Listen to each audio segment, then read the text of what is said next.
잠언 23장 22절 25절 말씀해 보면 너를 낳은 아비에게 청종하고 내 늙은 어미를 경히 여기지 말지니라. 내 부모를 즐겁게 하며 너를 낳은 어미를 기쁘게 하라. 그렇게 말씀하셨고, 에베소 6장에서는 자네들아 주 안에서 너희 부모에게 순종하라. 이것이 옳으니라. 내 아버지와 어머니를 공경하라. 이것은 약속 있는 첫 계명이니 이로써 내가 잘되고 땅에서 장수하리라. 그렇게 말씀하셨습니다. 예수님께서 십자가에 달리셨을 때 이제 사랑하는 제자에게 보라 내 어머니라, 그리고 집에 모시도록 효도를 다하는 마지막 말씀을 우리에게 남기신 분이시기도 합니다. 우리는 예수님을 닮아서 효도를 다하는 아들들, 딸들이 돼야만 됩니다. 그것이 곧 우리가 살아가는 삶의 원모습이 돼야 된다는 것입니다. 오늘 한나라고 하는 사람을 제가 말씀드리기 원하는 것은 원력에 나와 있기, 우리 교회 달력에 나와 있기 때문이기도 하지만 이 어버이 주일에 우리 가정을 누군가는 지켜야 됩니다. 그런데 대부분 어머니들이 가정을 지키는 것이 전통적인 하나의 어떤 우리 인간 사회의 흐름이라고 볼 수 있습니다. 그것이 하나의 전통처럼 돼 있죠. 우리나라도 마찬가지입니다. 아버지가 가정을 지키는 사람은 별로 없습니다. 물론 요즘은 많지만 옛날에는 보면 다 어머니들이 가정을 지켰지 아버지들이 가정을 지키지 않습니다. 여러분, 우리 보면 이스라엘 땅 에브라임 산지에 엘가나라고 하는 남자가 살았는데 그는 여호람의 아들이요 엘리후의 손자요 도우의 증손이요 숲의 현손이라고 소개되고 있습니다. 이렇게 사무엘상 1장에서 엘가나를 소개하는데 4대 조상까지 소개하는 것을 보면 그 가문이 유명한 가문이었던 것이 분명합니다. 저는 가정의 달을 맞아서 말씀을 전하면서 우리 서문학교의 성도님들의 가정도 엘가나의 가정처럼 명문 가문이 되는 축복이 주님께로부터 임하게 되시기를 주님의 이름으로 축원합니다. 아멘입니다. 엘가나에게는 2명의 아내가 있었습니다. 이유가 뭔지는 모릅니다. 그러나 지금부터 3000년 전에 있었던 이 사회는요, 아내를 여러 두도록 되어 있습니다. 2명의 아내를 두었는데 그 아브라함의 가정은 아브라함의 가정처럼 본처에게서 아들이 없었습니다. 후처에게는 아들이 있었습니다. 역시 아브라함의 가정처럼 아내들에게는 다툼이 일어났고 본문 6절의 말씀에 보니까, 본문 이전 6절에 보니까 그의 적수인 분인나가 그를 심히 격분하게 하여 괴롭게 하더라. 후처를 적수라고 그렇게 번역한 것을 보면서 아브라함이 살던 세대 아브라함의 가정과 똑같은 문제가 그 가정에 있었던 것을 우리는 봅니다. 한나는 물론 남편의 사랑을 열아들보다 더 낮게 받고 있었고 자녀를 얻지 못한 한이 있어서 늘 그랬지만 언제든지 남편의 사랑을 독차지하는 여인이었습니다. 그러나 그 여인에게는 자녀를 갖지 못하는 한이 있었습니다. 그래서 그는 마음이 괴로워서 여호와께 기도하고 통곡하며 서원하여 이르되 만군의 여호와여, 만일 주의 여종의 고통을 보시고 나를 기억하사 주의 여종을 잊지 아니하시고 주의 여종에게 아들을 주시면 내가 그의 평생의 그를 여호와께 드리고 삭도를 그 머리에 대지 아니하겠나이다라고 서원하는 기도를 드리고 있음을 우리는 봅니다. 한나는 통곡하고 있습니다. 오랜 동안 성전에서 기도하다 보니까 너무 지쳤습니다. 엎어져 버렸습니다. 그리고 입만 달싹달싹 하는 겁니다. 그때 나이가 먹은 엘리 대제사장이 성전에 들어와 보니까 웬 여인이 땅바닥에 엎드려져 있는데 입만 달싹달싹 하니까 술 먹은 줄로 알고 내가 언제까지 취하여 있겠느냐, 포도주를 끊으라, 그렇게 이야기했더니 한나가 일어나서 하는 말씀이 이렇습니다. 내가 한이 있는 여자입니다. 내게는 아들이 없습니다. 후처에게는 아들이 있습니다. 그래서 후처가 나를 괴롭힙니다. 그런 이야기를 했습니다. 그때 이 엘리사는 그 말을 듣고 평안히 가라, 이스라엘 하나님이 내가 기도하여 구한 것을 허락하시기를 원하노라 하고 그렇게 축복하면서 그를 보냅니다. 그 말을 들은 한나는 당신의 여종이 당신께 은혜를 입기를 원하니다 하고 가서 먹고 얼굴에 다시는 근심이 없었다, 그렇게 기록하고 있습니다. 그 후에 한나는 아들을 낳았습니다. 그리고 그 이름을 사무엘이라고 붙였는데 그 사무엘은 이스라엘 역사에 아주 중요한 인물입니다. 마지막 선지자요 첫 번째 사사였던 사무엘의 어머니가 바로 한나라고 하는 여인입니다. 여러분, 한나라는 여인을 통해서 우리는 가정이 소중하다는 것을 다시 한번 깨달아야 됩니다. 가정에는 국가라고 하는 백그라운드가 있어야 됩니다. 요즘 우크라이나 전쟁을 TV에서 보면서 저는 눈물을 흘립니다. 그렇게 부서질 수가 있나요? 그렇게 많은 사람들이 죽을 수 있나요? 가정이 뿔뿔이 흩어져서 다른 나라로 피신을 가고 난민이 되는 그런 상황들을 보면서 우리가 가정은 나라가 있어야 된다는 것입니다. 우리나라가 부강하게 돼야 우리도 부강하게 잘 살 수 있습니다. 내 가정만 잘 산다고 되는 것이 아닙니다. 그래서 우리는 국가를 위해서, 새로운 대통령을 위해서 끊임없이 기도해야 될 것입니다. 또 사회의 전통도 우리에게는 있어야 됩니다. 가정이 잘 지키기 위해서는 사회의 전통이 잘 지켜져야만 우리 가정이 지켜질 수 있죠. 사회가 어지러우면 우리 가정은 잘 지켜질 수 없을 것입니다. 부모가 있어야 되고, 남편이 있어야 되고, 아내가 있어야 되고, 자식이 있는 가족 구성원이 잘 구성돼야만 우리 가정이 행복한 가정이 될 수 있습니다. 여러분, 우리가 생각해 보면 그 무엇보다도 하나님의 돌보심이 우리의 가정에게 있어야 됩니다. 저는 그걸 가장 중요하다고 생각합니다. 저는 하나님께 모든 것을 맡깁니다. 우리 자식 문제, 제일 어려운 게 자식 문제죠. 부모들이 키워보면 압니다만 제일 마음대로 할 수 없는 게 자식입니다. 이병철 회장도 내가 뭐든지 다 할 수 있는데 자식 문제는 내가 어떻게 할 수가 없다고 그렇게 어느 연설에서 이야기한 것이 기억납니다. 그러나 자식 문제가 우리 해결할 수 있는 길은 하나님께 기도하는 길밖에는 없습니다. 그것이 우리가 가지고 있는 권세입니다. 우리는 우리 가정이 행복한 가정이 되기 위해서 끊임없이 한나처럼 그렇게 기도하는 사람이 돼야만 될 것입니다. 한나는 어려움이 당할 때 기도했습니다. 그래서 가정을 바로 세웠습니다. 예나 지금이나 이 땅의 모든 가정은 문제가 상존해 있습니다.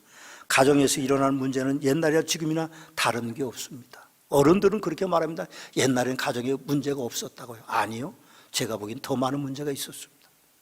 지금은 우리 어르신들도 아내에게 꼼짝 못하지만 처음 결혼할 때는요, 자기 마음이지 아내의 마음은 하나도 없었습니다. 우리 선조들은 더했죠. 여성들이 어떻게 기 피고 살았습니까? 기 못 피고 살았습니다. 얻어맞고 술주정뱅이고 바람 피고 그런 가운데 살았습니다. 그래서 어려움이 너무 많았던 것이 우리의 선조들의 삶, 우리의 선배들의 삶, 우리의 부모님들의 삶이죠. 더군다나 아이를 낳지 못하면 칠거지약 중에 하나이기 때문에 어려움이 너무 컸을 것입니다. 창세기 15장에서 아브라함과 하나님과의 대화를 가서 보면 그렇게 되어 있습니다. 하나님이 내가 너에게 아들 줄 것이라고 그랬더니 이 아브라함이 100세가 됐으니까 어떻게 내가 자식을 낳습니까? 내 안에는 경수가 끊어졌는데요, 이스마엘이나 그렇게 내 후사가 되게 해주십시오. 이스마엘이 누굽니까? 몸종입니다. 그에게는 아들이 있어요. 후처에게서 난 아들이 있는데도 이스마엘이나 내게 몸종이 후사가 되게 해주십시오. 그런 것을 볼 때에 당대에는요, 본처에게서 아들이 낳지 않으면 후손을 이어갈 수가 없었습니다. 그래서 양자를 드리기도 하는 그런 제도들도 있었던 것을 우리는 볼 수 있습니다. 그러니 얼마나 한나의 그 마음이 찢어지도록 아플까요? 자기 가문을 이어가지 못하는 자기 때문에 그런 일이 있었으니까 요즘 같으면요, 상상할 수 없는 일이죠. 자식도 안 낳으려고 하지만 한 명만 겨우 낳고, 그런데 무슨 자손, 후손이, 장손이 무슨 필요가 있는 시대입니까? 그러나 3000년 전에 사회 관습은 그렇지 않았습니다. 그러니 한나라고 하는 여인이 그 관습에 매여서 불쌍한 여인으로 비춰지고 있는 것입니다. 여러분, 어머니의 기도가 위대한 것처럼 한나가 할 수 있는 일은 기도하는 것이었습니다. 그래서 한나는 하나님의 집에 가서 통곡하며 오랜 동안 기도했던 것입니다. 역시 하나님은 고아와 과부와 한 맺힌 사람들의 기도를 들어주시는 분이십니다. 예수님께서는요, 너는 기도할 때 내 골방에 들어가 문을 닫고 은밀한 중에 계신 내 아버지께 기도하라. 은밀한 중에 보시는 내 아버지께서 갚으시리라. 구하기 전에 너희에게 있어야 할 것을 너희 아버지께서 아시느니라. 그렇게 말씀하심으로 우리에게 기도하도록 하셨습니다. 주님은, 하나님은 우리의 사정을 아세요.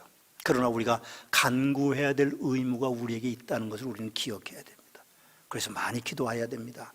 특별히 남편을 위해서, 특별히 아내를 위해서 어머니 되시는 분들은 한나처럼 기도를 많이 하셔야 됩니다. 여러분의 기도처럼 여러분의 후손들이 이 땅의 삶을 살게 될 것입니다. 기도하십시오. 남편의 후처인 분인나의 자식 자랑 횡포를 보면서 한나는 아이를 갖기를 소원했던 것은 가정을 세우기 원하는 그 여인의 마음이었습니다. 당시에는 어땠는지 모르지만 산파의 지시를 따라서 아마 한나는 아이를 갖기 위한 많은 노력을 했을 것입니다. 약을 많이 먹었고 여러 가지 음식 조절을 했고, 그렇지만 아무것도 이루어지는 것이 없습니다. 남편의 사랑은 변함없어서 성전에 올라갈 때도 다른 자식들보다, 다른 아내보다 2배의 갑절의 예물을 드리도록 했지만, 그러나 그 여인에게 그런 것들이 위로가 되지 않았을 것입니다. 한나는 남편이 아닌 하나님을 선택한 것 같습니다. 그래서 성전에서 오랜 동안 탈진할 때까지 기도한 것입니다. 자식을 얻는 문제는 사람이 할 수 있는 일이 아니고, 남편이 할 수 있는 일이, 자기가 할 수 있는 일이 아니기 때문에 하나님을 신뢰하는 그 여인의 믿음을 우리는 그곳에서 볼 수 있습니다. 오늘 한나는 하나님을 신뢰하고 기도했던 것입니다. 아멘입니다. 옳습니다. 기도는 그리스도인의 원동력, 심장과 같은 것입니다. 어느 예화집에 보니까 어떤 소년이 자동차 공장을 견학하게 됐는데 매우 신기합니다. 아이들은 또 호기심이 많잖아요. 로봇들이 나와가지고 막 용접하고 그렇게 하고, 사람들이 또 중요한 부품을 끼우고 도색하는데도 그냥 들어갔다가 나오면 도색이 되고, 그리고 열 처리하고, 그런 것을 보면서 이 아이가 굉장히 신기하게 생각했어요. 그런데 공장 견학을 다 마치고 차를 한번 이제 올라타서 좀 앉아 있다고 내려온 다음에 그 가이드가 그 아이를 데리고 지하로 내려갑니다. 지하는 컴컴하죠. 어느 방을 데리고 가는 거예요. 근데 그 방을 들여다보니까 아무것도 신기한 게 없어요. 뭐 물건만 큰 게 있습니다. 거기서 뭐 용접하지도 않고 아무것도 안 합니다. 그런데 그 아이가 그렇게 묻습니다. 이 방이 뭡니까? 그렇게 물어보니까 그 가이드 아저씨가 말하기에 이 방은 소중한 방이란다. 아니, 이거 아무것도 없는데요? 뭐 불도 화나지 않고 아무 일도 일어나지고 조립도 안 하는데 어떻게 소중합니까? 그랬더니 그 가이드가 그렇게 말하는 겁니다. 여기는 자동차 공급을 위해서, 자동차 생산을 위해서 전력을 공급하는 회사, 곳이다. 그렇게 이야기하는 거예요. 만약 여기가 문을 닫으면 우리 자동차 공장은 문을 닫아야 된다. 동력이 이곳에서 나가서 용접도 하고 불도 켜고 조립도 하고 그리고 시동도 걸어보고 그러는 거지, 여기가 만약에 멈춰서면 안 된다. 그렇게 이야기하는 거예요. 그렇습니다. 마찬가지입니다. 그리스도인들에게도 그 동력, 심장은 무엇인가 하면 기도입니다. 우리가 기도하지 않고는 우리가 없는 것입니다. 기도하지 않고는 우리의 삶에 성공이라는 것을 우리가 기대하기가 어렵습니다. 이 방에 문제가 생기면 자동차 공장이 멈추어서 문을 닫는 것처럼 우리가 기도를 멈추어서면 하나님께서 역사하지 않는다는 것입니다. 우린 편안하게 살으니까 기도를 많이 안 하죠. 꼭 어려울 때 금식하고 어려울 때 새벽기도 나오고 그러는데 평상시 나오셔서 기도하셔야 됩니다. 그럼 평상시 나와서 기도를 저축을 하늘에 많이 쌓아놔야, 그래야만이 어려움이 있을 때 하나님께서 그 저축된 것을 꺼내서 우리의 삶의 문제를 해결해 주시기 때문에 우리가 많이 기도해야 됩니다. 그 심장이 움직이지 않으면 우리가 제대로 살지 못하는 거죠. 그래서 우리는 이 심장과 같은 기도가 우리에게 있어서 필요한 거죠. 예수님께서 수시로 밤이 맞도록 기도하셨습니다. 그럼 제자들은 이해를 못했죠. 틈만 나면 산에 가서 기도하시니까 그게 무슨 뜻인지를 모르고 옆에 가서 있어 잠만 쿨쿨 잤습니다. 그러나 예수님께서 우리에게 가르쳐 주시는 진리는 이겁니다. 하나님의 은총을 입는 가장 선한 방법은요, 나만의 골방에 들어가서 하나님께 기도하는 것입니다. 우리가 기도해야만 하나님께서 우리에게 은총을 내려주시도록 되어 있습니다. 더 좋은 삶을 원하신다면 반드시 기도하셔야 됩니다. 더 성공하기 원하신다면, 여러분의 자녀들이 잘 되기 원한다면 하나님께 기도하기를 그쳐서는 안 되는 것입니다.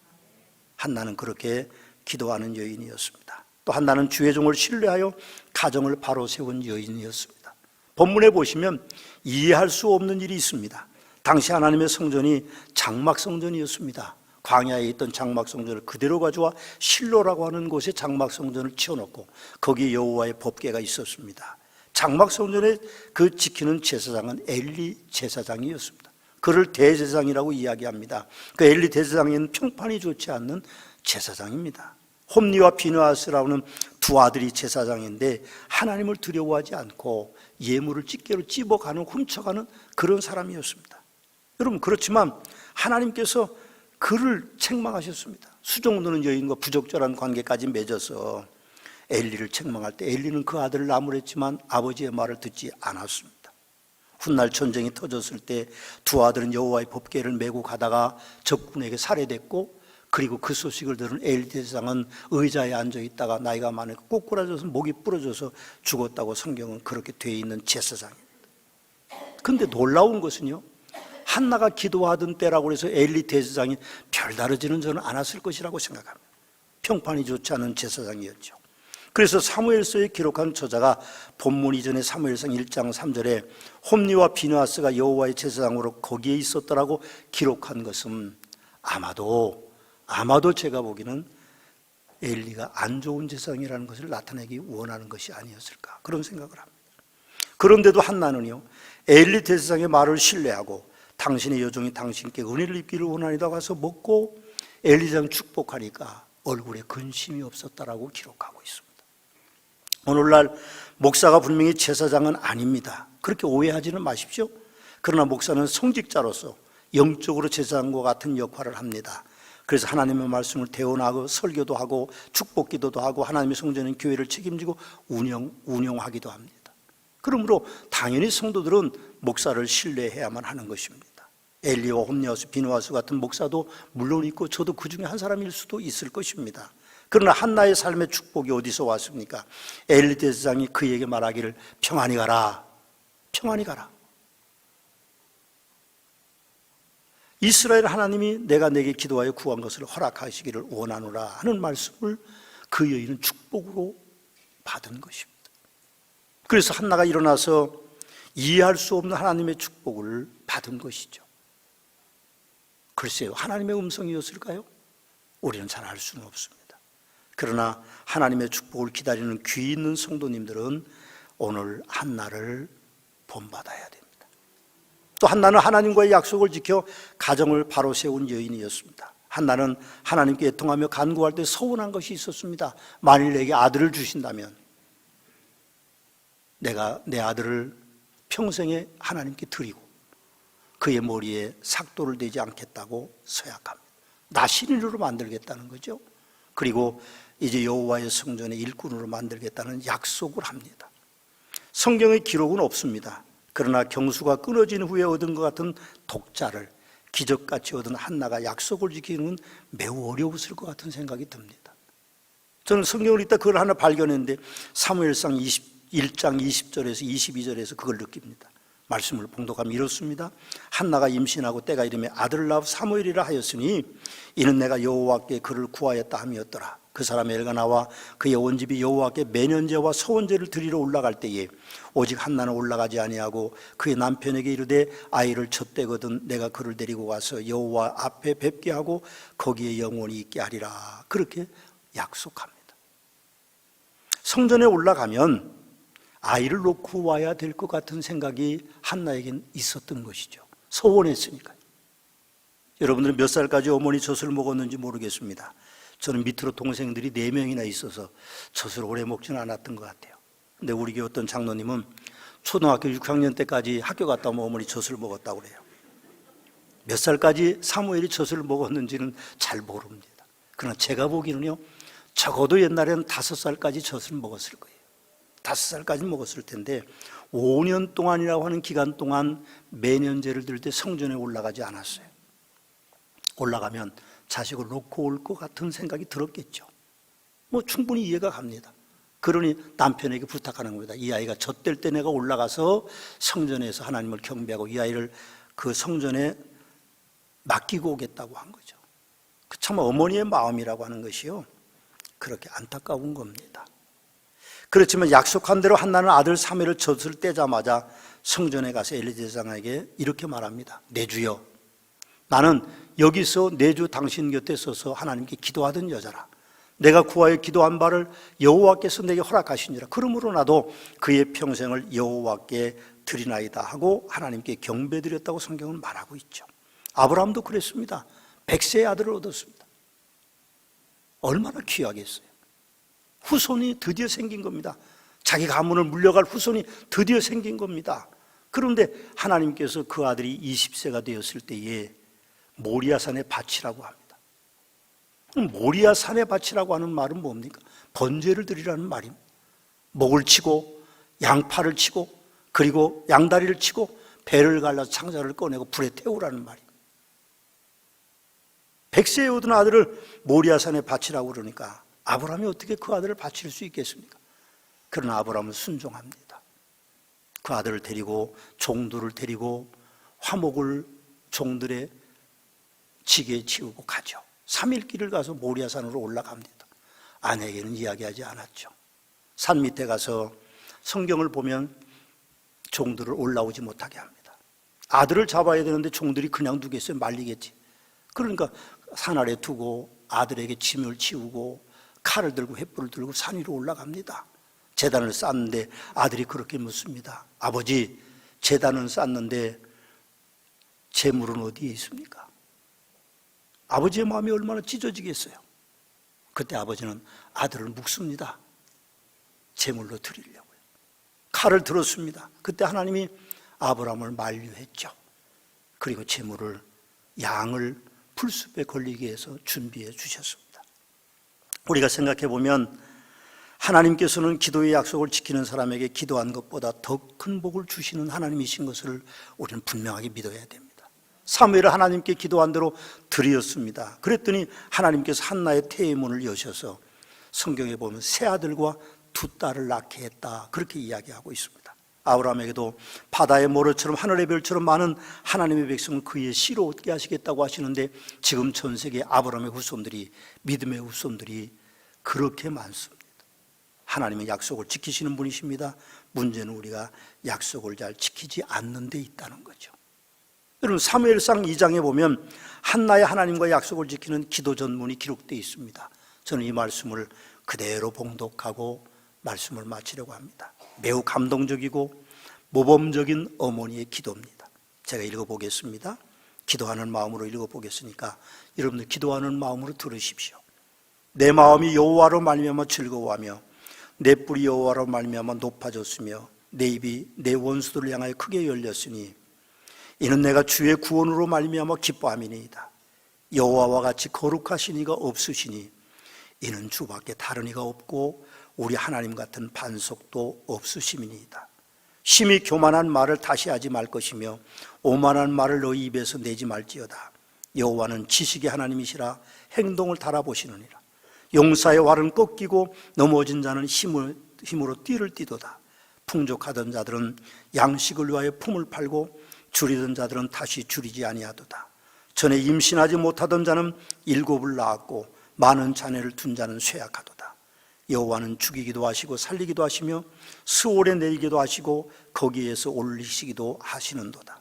여호와는 가난하게도 하시고 부하게도 하시며 낮추기도 하시고 높이기도 하시는도다. 가난한 자를 진토에서 일으키시며 빈궁한 자를 거름더미 위에서 올리사 귀족들과 함께 앉게 하시며 영광의 자리를 차지하게 하시는도다. 땅의 기둥들은 여호와의 것이라. 여호와께서 세계를 그것들 위에 세우셨도다. 그가 그의 거룩한 자들의 발을 지키실 것이고 악인들은 흑암 중에서 잠잠하게 하시리니 힘으로는 이길 사람이 없음이로다. 여호와를 대적하는 자는 산산이 깨어질 것이라. 하늘에서 우레로 그들을 치시리로다. 여호와께서 땅끝까지 심판을 내리시고 자기 왕에게 힘을 주시며 자기의 기름 부음 받은 자의 뿔을 높이시리로다. 아멘.